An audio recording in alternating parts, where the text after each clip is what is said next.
This is an important day for us as Sense International because we have come to launch a project on inclusive education for learners with multiple disabilities, a project actually funded by DFID.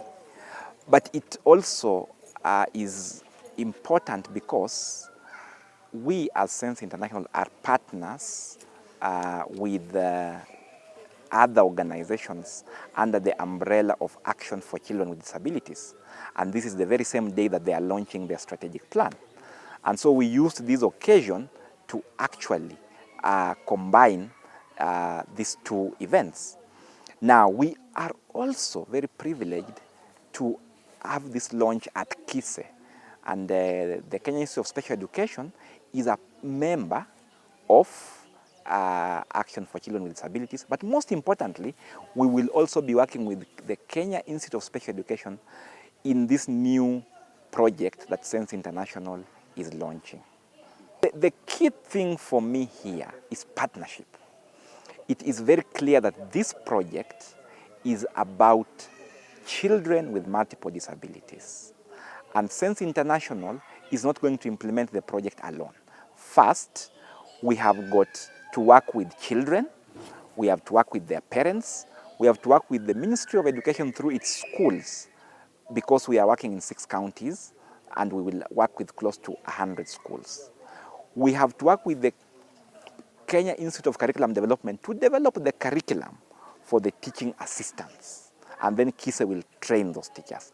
We have to work with the Ministry of Education through the Quality Assurance Directorate, because they will be going to schools to ensure actually that learners are receiving quality education. So the key thing and the theme for me here is partnership and synergy. And as we come together, then we synergize, reduce costs, but deliver quality for our children.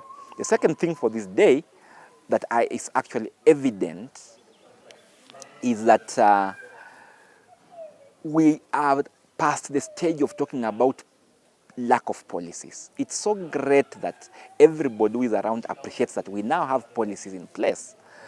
Many of us are not talking about the education sector policy for learners and trainees with disabilities. It's a great policy which we all actually played a role in developing, and that policy recognizes learners, all learners, including learners with multiple disabilities.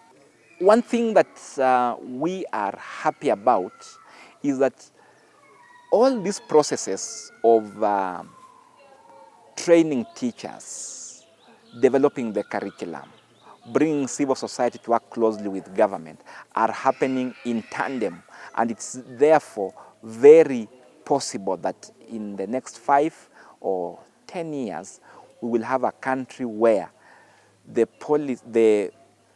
principle of a child not being left behind, or anybody not being left behind, will actually be realized, because children with multiple disabilities are among those who are genuinely left behind at the moment.